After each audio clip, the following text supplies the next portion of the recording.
Bonjour et bienvenue à l'émission Choisie. La semaine dernière, nous avions parlé de la famille avec Madame Juliette Deferrière de Saufbeuf, qui effectivement nous avait rappelé un peu le rôle du père, de la mère et des enfants, et comment ensemble ils pouvaient grandir dans l'amour. Cette semaine, nous avons voulu continuer dans cette veine de la famille et dans l'apprentissage de ce qu'est la famille, et donc nous avons voulu faire une émission sur l'éducation à la maison. L'éducation, c'est-à-dire l'enseignement que donnent des parents à des enfants. Certains parents choisissent d'élever eux-mêmes leurs enfants plutôt que de les envoyer dans l'école privée ou l'école publique. Mais nous avons rencontré des difficultés. En effet, aucun des parents que nous avons contactés, et pourtant ils sont nombreux en Abitibi, à Amos, à élever eux-mêmes leurs enfants, eh bien aucun de ceux que nous avons rencontrés n'a accepté de parler devant les caméras. Nous avons donc demandé à un avocat spécialiste de cette question de nous parler à la fois pourquoi les parents ne voulaient pas témoigner et de toute la question justement morale et de la question de l'éducation à la maison. Bonjour, maître Jean-Yves Côté. Bonjour Bertrand. Alors, heureux de vous accueillir à l'émission Choisie. Ça me fait plaisir d'être avec vous et d'être avec vos auditeurs. Alors, pourquoi, d'après vous, les parents ne veulent pas témoigner, ne veulent pas dire leur expérience d'éducation à la maison? Plusieurs des parents qui font l'école à la maison préfèrent essayer de passer sous le radar, comme on dit. Je suis familier avec cette question étant donné qu'il y a une association qui existe, qui regroupe les parents qui font l'école à la maison. Le nom en anglais, l'acronyme anglais, c'est HSLDA, c'est Homeschool Legal Defense Association. C'est une association qui a démarré aux États-Unis, qui existe aussi maintenant au Canada et au Québec. Et elle essaie de défendre les droits des parents qui font l'école à la maison. Il faut savoir qu'ici au Québec, c'est parfaitement légal. Et vous avez mentionné que les parents doivent éduquer. C'est un des devoirs des parents, c'est d'éduquer leur enfant. Et c'est ce que reconnaît le Code civil du Québec. Le Code civil dit à l'article 599, les pères et mères ont, à l'égard de leur enfant, le droit et le devoir de garde, de surveillance et d'éducation. Donc, c'est les trois devoirs ou responsabilités du parent. Ils doivent nourrir et entretenir leur enfant. Alors, c'est la base. Le code, oui. On peut redonner ces trois termes-là importants? Oui, on dit la garde. Par exemple, quand il y a un divorce ou une séparation, on se bat pour la garde. Oui, la garde partagée. Oui, c'est ça. Voilà. Comment la garde sera exercée. Donc, le premier, c'est la garde. Le deuxième, c'est la surveillance. C'est très lié à la garde. Et le troisième, c'est l'éducation. Est-ce que la surveillance, on déborde un peu du sujet, mais est-ce que la surveillance, c'est mettre des traceurs dans le téléphone des enfants? Est-ce que... Écoutez, le Code civil pose les principes, que la technologie évolue après, puis on peut aller jusque-là, mais ce qu'il y a d'intéressant aussi, le Code développe deux articles plus loin, la possibilité pour le parent de déléguer ces responsabilités-là. L'article 601 dit « Le titulaire de l'autorité parentale, donc le parent, le père ou la mère, peut déléguer la garde, la surveillance ou l'éducation. » Vous voyez, la loi reprend les trois attributs de l'autorité du père et de la mère, puis dit soit que le père ou la mère exerce ces trois fonctions-là lui-même, ou soit qu'il délègue à quelqu'un. Donc, en matière d'éducation, le parent peut dire, moi, je vais envoyer mon enfant à l'école, que ce soit l'école publique ou l'école privée. La délégation, là.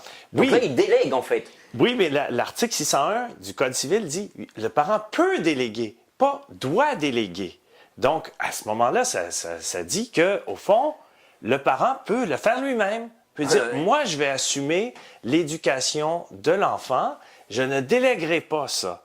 Et donc, ça semble même plus naturel, d'après ce code, puisqu'il peut, donc ça veut dire que c'est une possibilité, mais si on distingue possibilités et pouvoirs, le pouvoir, c'est lui qui l'a en fait.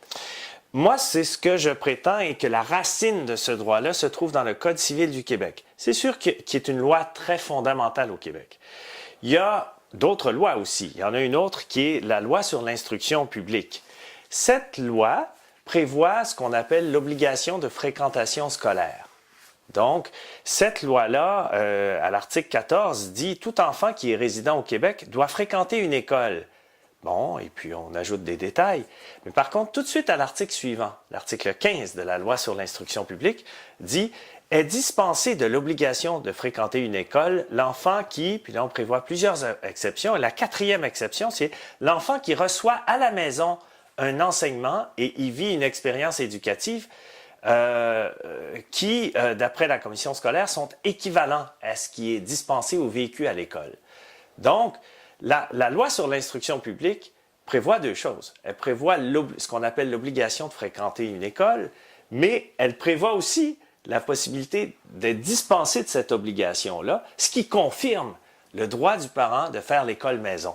Donc, d'ailleurs, finalement, s'il fait à la maison, c'est une école à la maison. Donc, c'est le fait d'être à la maison, ça ne veut pas dire qu'il reste à dormir, mais il y a bien une école à la maison. Hein.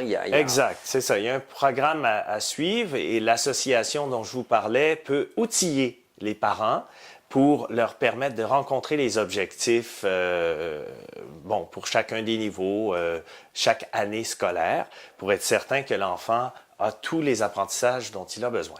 Alors justement, quand on préparait un peu cette émission, eh bien, on parlait de la charte, parce que la charte, on a beaucoup parlé des valeurs, parce que c'est au nom finalement de ces valeurs qu'on va défendre, je vais en utiliser le mot, hein, la laïcité. Est-ce qu'on a le droit ou pas d'avoir des pensées différentes? Est-ce que donc là, on touche à des points importants. On se souvient du grand débat qu'il y a eu sur la laïcité, notamment l'année dernière au Québec, et puis la charte des valeurs qui ont vraiment été très très prenantes. Oui, le cours d'éthique et culture religieuse aussi en 2008-2009. Oui, parce que quand on parle d'éducation, on ne parle pas uniquement de transmission de connaissances. On parle aussi de transmission de valeurs. Et c'est là où certains parents sont, disons, plus soucieux de ne pas exposer leur enfant à des idéologies qui ne sont pas conformes à leurs propres convictions. Alors oui, il est vrai que certains parents qui ont des convictions religieuses plus affirmées ne désirent pas que leur enfant soit exposé à des idéologies qui, estiment-ils, entrent en conflit, en contradiction avec leurs propres convictions religieuses.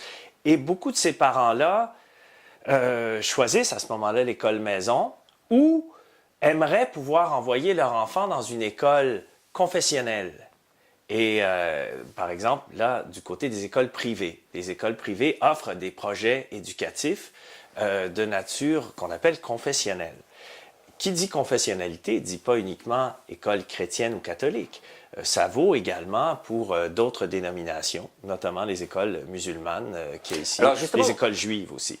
Confessionnel, est-ce qu'on pourrait définir un peu ce terme au niveau peut-être même du droit international? Comment on pourrait définir ça? Est-ce que la laïcité serait confessionnelle?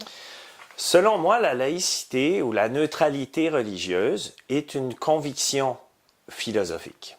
Et il serait légitime pour un parent de dire, moi, je ne veux pas que mon enfant soit exposé à aucune conviction religieuse dans le cadre de son éducation à l'école. Ça pourrait être un souci d'un parent légitime. Mais selon moi... D'ailleurs, c'était un souci qui a été, quand les écoles étaient confessionnelles, hein, quand l'éducation était tenue par les religieux, au Québec, les prêtres notamment, la religion catholique, c'était un souci très présent. Oui, c'est parce que la Constitution du Canada, celle de 1867, prévoyait le droit d'avoir des commissions scolaires confessionnelles. Donc, c'était l'article 93 qui a été amendé tout récemment et uniquement pour le Québec. Dans les autres provinces du Canada, présentement, il y a toujours des commissions scolaires confessionnelles, donc des écoles publiques confessionnelle. Ce n'est qu'au Québec que les commissions scolaires sont linguistiques plutôt que confessionnelles, depuis la fin des années 80. Mais au fond, est-ce que le fait de vouloir transmettre des valeurs religieuses dans un projet éducatif ou des valeurs non religieuses, est-ce que c'est légitime? Moi, je prétends que oui. Le droit international aussi va dans ce sens-là. Vous voyez ici, on dit la Déclaration universelle des droits de l'homme, adoptée en 1948 après la Deuxième Guerre mondiale, à l'article 26, on déclare ceci: les parents ont par priorité le droit de choisir le genre d'éducation à donner à leur enfant. Il y a des traités internationaux plus récents aussi qui sont encore plus précis. Le Pacte international relatif aux droits économiques, sociaux et culturels, à l'article 13, on dit « Les États, donc les pays qui signent ce pacte, s'engagent à respecter la liberté des parents de faire assurer l'éducation religieuse et morale de leurs enfants conformément à leurs propres convictions. » Et il y a eu des textes d'interprétation qui ont dit les convictions religieuses et philosophiques. Donc, au fond, on peut avoir comme conviction philosophique que la religion n'existe pas dans notre vie et on a le droit à ce moment-là d'opter pour un projet éducatif où notre enfant ne sera pas exposé aux phénomènes religieux. Et selon moi, c'est une conviction philosophique qui est tout à fait légitime, tout comme sont légitimes les convictions religieuses. Dans l'un et l'autre cas, le droit international assure aux parents le droit de proposer à son enfant un projet éducatif qui est en accord avec les valeurs du parent. Donc, selon moi, il est légitime pour un parent d'exiger ou de vouloir proposer à son enfant une éducation où les valeurs religieuses sont présentes. Puis aussi, si un autre parent ne partage pas ces valeurs-là, ben, il doit avoir le droit de proposer des valeurs, une éducation exempte de valeurs dites religieuses. Là où ça devient moins légitime, c'est quand un des parents essaie d'imposer à l'enfant d'un autre des convictions qui ne sont pas celles de son parent. Alors, ou alors quelqu'un de délégué, par exemple quand l'école, qui serait donc déléguée par le parent, impose, comme on peut le voir par exemple en France actuellement, où effectivement le gouvernement dit bon ben on va rééduquer, d'ailleurs c'est des termes qui ont été employés, oui. On va rééduquer tous les enfants, je pense notamment à ceux qui ont dit je ne suis pas Charlie, oui. Eh bien on va les rééduquer. Alors là, effectivement, peut se poser la question, c'est-à-dire que la liberté de conscience, la liberté de penser, oui. Au nom justement d'une certaine liberté, est-ce qu'on peut obliger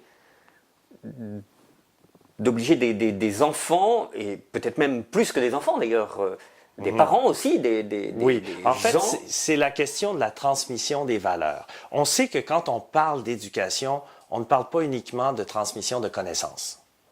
Il y a aussi un volet de transmission des valeurs. Entre autres, l'aptitude à discerner le bien du mal. Et ça, c'est pas inné, il faut que ça soit enseigné.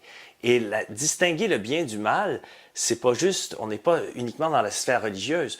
Nous, en droit, c'est une défense, par exemple. Si quelqu'un n'est pas en mesure de distinguer le bien du mal, il ne peut pas être tenu responsable criminellement. Alors, c'est vous dire que l'aptitude à distinguer le bien du mal, c'est quelque chose dont on a besoin dans la vie d'une société. Et les individus doivent être formés, doivent recevoir une formation pour distinguer le bien du mal. Voler, tuer, il faut que ça leur soit dit, il faut que ça leur soit... Qu'est-ce qui est toléré socialement, puis qu'est-ce qui n'est pas toléré? Alors, c'est de ça qu'on parle. Donc, c'est pas uniquement une connaissance, c'est aussi, pour certains parents, ça relève pas juste de la connaissance, mais ça relève d'un système de valeurs, qui, pour certains d'entre eux, est accroché à un système de croyances, alors que pour d'autres, ça ne l'est pas. Mais qui va décider de quelles sont les valeurs qui seront transmises aux enfants? Qui est le responsable ultime dans une société de décider ça? Est-ce que c'est le parent ou si c'est l'État? Moi, je plaide devant les tribunaux, dans les causes où mes services sont retenus, que le premier responsable de l'éducation des enfants, c'est le parent. Et je pense que les textes, les traités internationaux reconnaissent ça. Ce n'est pas à l'État de se substituer aux parents pour transmettre les valeurs à l'enfant. L'État a un rôle pour aider le parent dans son rôle de premier responsable de l'éducation. Mais quand l'État essaye de tasser le parent, puis de dire non, non, parent, reste dans ton coin, puis nous, on va décider quelles sont les valeurs. Qu'est-ce qui est bien, puis qu'est-ce qui est mal, c'est nous, l'État, qui allons décider d'enseigner ça à ton enfant. Et puis quand on essaie de mettre le parent de côté, selon moi, c'est la marque d'un régime totalitaire. D'ailleurs, l'histoire nous le montre. En 1938, par exemple, l'une des choses qu'a fait Adolf Hitler, c'est effectivement d'interdire une éducation à la maison, d'interdire que les enfants puissent apprendre autrement que dans les écoles, de manière à ce qu'ils soient, je vais dire, une pensée unique, qu'ils aient une pensée unique, qu'ils soient formatés, qu'ils soient... Oui, ce n'est pas ce n'est pas le monopole du régime nazi d'avoir fait ça. À peu près tous les régimes totalitaires s'approprient l'éducation et évincent le parent de l'éducation. Parce qu'ils savent que le parent peut transmettre des valeurs qui ne sont pas celles privilégiées par l'État. Mais ce que dit le droit international, c'est que c'est le parent qui est le premier responsable de l'éducation de l'enfant. Et tout régime politique qui essaie d'enlever ou de tasser le parent en éducation est, selon moi, un régime politique qui est sur une pente dangereuse. Alors on voit bien que là, on ne touche pas uniquement d'ailleurs à l'éducation, parce que quand on dit cela, on touche aussi à d'autres domaines et à la pensée unique en fait. Est-ce que quand on demande de faire une éducation, de faire des écoles où finalement il y a une pensée unique, est-ce qu'on ne va pas appauvrir notre société, tout comme si on avait une seule semence de blé et que ce soit la seule semence qui existe, ben à ce moment-là, les autres semences vont se perdre et donc on va vers un système d'appauvrissement et non pas une variété. On parle beaucoup de biodiversité et là ce serait une biodiversité de la pensée qui est mise à mal. Oui, je comprends votre préoccupation. Et puis, ici au Québec, ce débat-là s'est cristallisé autour du cours d'éthique et culture religieuse. Et à la fin des années 2000, donc 2008-2009, c'est que, au fond, je vous disais, il faut enseigner à l'enfant, inculquer à l'enfant la différence entre le bien et le mal. Et ça prend un cours pour le faire. Auparavant, au Québec, il y avait un choix qui était offert aux parents. Soit le cours d'enseignement religieux ou le cours de morale qui visait lui aussi à enseigner à l'enfant la différence entre le bien et le mal, mais sans référence au phénomène religieux. Et au début de chaque année scolaire, le parent pouvait choisir d'inscrire son enfant soit à l'enseignement religieux, soit à l'enseignement moral. Et ce droit-là du parent de choisir, la liberté de choix du parent, était protégé par un article de la Charte québécoise, l'article 41. Et là, le gouvernement du Québec, en 2007, a choisi de modifier cet article-là pour retirer aux parents leur liberté de choisir entre l'enseignement religieux ou l'enseignement moral. Et pour imposer à tous un seul cours, qui est le cours d'éthique et culture religieuse. Donc, le cours d'enseignement religieux est totalement disparu de nos écoles, à tout le moins des écoles publiques. Et là, les parents n'ont plus de liberté de choix. Et ce qui est paradoxal, c'est que les concepteurs de ce cours-là nous disent que c'est pour rendre les enfants plus tolérants. Ben oui, mais si on veut les rendre plus tolérants, comment se fait-il qu'on ne tolère plus que, justement, ils aient une pensée différente et que la possibilité d'exenter l'enfant du cours d'éthique et culture religieuse, ce que nous avons demandé, ce que nous avons réclamé jusqu'en Cour suprême, eh bien, ça nous a été refusé, et notamment par la Cour suprême. Donc, tous les enfants doivent obligatoirement aller dans ce cours-là, à tout le moins dans les écoles publiques. Et ce qui fait que c'est l'État qui décide d'enseigner aux enfants ce qui est bien et ce qui est mal, ce n'est plus les parents. Les parents n'ont plus de mots à dire. Ce qui, à mon sens, est inquiétant. Alors, on voit d'ailleurs dans certains pays, je pense notamment en Europe, mais c'est le cas aussi aux États-Unis, et malheureusement, je ne sais pas pour le Québec, mais où effectivement des enfants rentrent à la maison avec, ou à l'école où on leur dit ben, « Non, il ne faut pas dire ça à tes parents ». Oui. Alors ça, on voit apparaître ça, et là, c'est un non-sens, puisque si on se rappelle ce que vous nous avez dit au tout début, ben, c'est les parents qui ont la charge de l'éducation. Oui, et puis on revient, selon moi, toujours aux traités internationaux. Les parents ont par priorité le droit de choisir le genre d'éducation à donner à leur enfant. Déclaration universelle des droits de l'homme, 1948. Alors, il y a plein d'autres. Par exemple, la Convention des droits de l'enfant, article 18. La responsabilité d'élever l'enfant et d'assurer son développement incombe au premier chef, aux parents, pas à l'État, pas au ministère de l'Éducation. Selon moi, l'État et le ministère de l'Éducation sont là pour fournir des outils aux parents, pour l'aider dans sa tâche d'éducateur, mais pas pour se substituer aux parents dans sa tâche d'éducateur. L'exemple que vous donnez me rappelle, quand je m'occupais du cours d'éthique et culture religieuse, il y a des parents qui allaient voir dans les écoles, puis rencontrer les professeurs pour savoir qu'est-ce qui était enseigné. Premièrement, certains professeurs refusaient que le manuel sorte de la classe pour pas que les parents puissent le consulter. Et un parent m'a rapporté qu'il pressait de questions le professeur du cours d'éthique et culture religieuse, et le professeur, finalement, s'est impatienté, puis il dit « Écoutez, ce que je fais avec votre enfant dans ma classe, ça vous regarde pas. » Alors là, le parent est resté estomaqué, et là, vous voyez que on se fait dire, certains parents se font dire « Ce que je fais avec votre enfant, notamment dans le cours de transmission des valeurs, ça ne vous regarde pas. » Ben là, écoutez, selon moi, on est totalement en dehors du droit international. Oui. Et on dit aux parents, tasse-toi, c'est l'État qui est là. Et là, il y a la question. Vous m'avez parlé beaucoup des parents. Moi, je vais vous parler d'un autre intervenant qui est fondamental à mes yeux, c'est le professeur. Ce qu'on nous enseigne à la faculté de droit, quand on commence là, première année, première session, c'est que le professeur, qu'est-ce qu'il est juridiquement? Parce qu'il a une autorité. Et d'où lui vient cette autorité-là?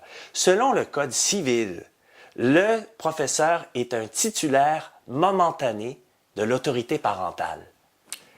Donc, juridiquement, en droit civil, le professeur, il tire son autorité du parent. Alors que, présentement, il y a une tendance qui ne s'appuie, selon moi, sur rien dans notre droit. Mais cette tendance-là se manifeste de plus en plus, qui est de dire que le professeur est un agent de l'État, est un employé du ministère de l'Éducation. Donc, comme il est payé par le ministère de l'Éducation, c'est le ministère de l'Éducation qui doit décider, qui a droit de regard sur les valeurs qui seront transmises à l'enfant. Et selon moi, c'est faux et c'est pas supporté par notre droit. De toute façon, regardez, le professeur, il est payé par l'État, entre guillemets, mais l'État est financé par qui? Par vous et par moi. On paye des impôts. Alors, c'est pas parce qu'on paye des impôts à l'État, puis que celui-ci redistribue, qu'on perd notre droit de transmettre des valeurs à nos enfants en conformité avec ce que nous croyons. Est-ce que vous n'êtes pas en train de parler, je vais employer des mots un peu forts, mais peut-être d'une guerre de civilisation? Selon moi, il y a un conflit très clair en matière d'éducation, là, présentement, et pas juste au Québec, pour tout l'Occident. C'est qui est le responsable, le premier responsable de la transmission des valeurs en matière d'éducation. Est-ce que c'est le parent ou si c'est l'État? Et là, il y a une guerre, il y a un conflit, et l'État veut écraser le parent, veut tasser le parent. À qui appartiennent les enfants? Moi, selon moi, c'est les parents qui ont autorité, et les enfants, s'ils ont à appartenir à quelqu'un, j'aime mieux qu'ils appartiennent à leurs parents plutôt qu'appartenir à l'État. Hitler considérait que les enfants appartenaient à l'État. Tous les pays totalitaires considèrent que les enfants sont la propriété de l'État. Et ça, c'est une menace à nos démocraties, c'est une menace à nos libertés. Il ne faut pas qu'on tolère ça. Et c'est pour ça que les clients retiennent mes services puis qu'on mène un combat. Il y a un combat à mener. On ne peut pas laisser la situation se dégrader. Et quel que soit d'ailleurs la religion, hein, ça peut être Exactement. des musulmans, des chrétiens. Ça va vous surprendre, mais moi, quand je me suis occupé du cours d'éthique et culture religieuse, j'ai été convoqué par des parents musulmans de Sherbrooke. Donc, je suis allé les rencontrer, puis ils partageaient tout à fait les préoccupations des parents chrétiens que je représentais. Du côté des chrétiens, c'était des parents de différentes dénominations. Puis écoutez, j'ai même eu la surprise agréable de converser avec un parent qui, lui, n'avait pas de conviction religieuse, donc un athée. Puis il dit, écoutez, monsieur Maître Côté, je ne suis pas intéressé à ce que mon enfant entende parler du phénomène religieux dans le cadre du projet éducatif que je veux lui proposer. Et là, avec le cours d'éthique et culture religieuse, il va entendre parler de toutes les religions. Je ne suis pas intéressé à ça. Et ce parent qui n'était pas croyant s'estimait lésé dans ses droits de parent et vis-à-vis de l'imposition du cours d'éthique et culture religieuse, parce que lui ne souhaitait pas que son enfant soit mis en contact avec les phénomènes religieux. Alors, même les libertés des non-croyants sont lésées. Oui, parce qu'au nom de la laïcité, on parle de religion sans vraiment d'ailleurs en parler. Donc on voit qu'il y a un vrai combat, hein, d'ailleurs. C'est au nom de la diversité, on impose quelque chose d'unique pour tout le monde. C'est un paradoxe, là. Alors là, c'est pas logique. On termine nos émissions toujours par une question qui invite effectivement nos téléspectateurs à faire un choix. On voit qu'on a beaucoup parlé, et effectivement on était plutôt sur l'éducation, mais on voit que ce débat sur l'éducation dépasse l'éducation. Elle nous confronte, j'allais dire, peut-être à nous-mêmes, elle nous confronte à nos convictions les plus profondes. Alors, quelles questions vous poseriez à nos auditeurs pour qu'eux-mêmes puissent choisir dans leur vie de tous les jours? Je vous dirais qu'ils sont appelés à choisir entre une éducation où ils vont transmettre eux vont transmettre leurs valeurs à leurs enfants, ou ils vont choisir de laisser l'État transmettre des valeurs qui ne sont peut-être pas les leurs. Alors choisissez au fond, et là je m'adresse directement à vos auditeurs, choisis entre une éducation pour ton enfant où ce seront tes valeurs à toi qui seront transmises à ton enfant, ou choisis de laisser l'État transmettre des valeurs qui ne sont peut-être pas les tiennes. Et c'est un choix qui est lourd de conséquences. Alors, merci beaucoup. On va vous retrouver la semaine prochaine parce que je pense que c'est un sujet qu'on n'a pas bouclé, hein. On a encore beaucoup à dire sur ce sujet.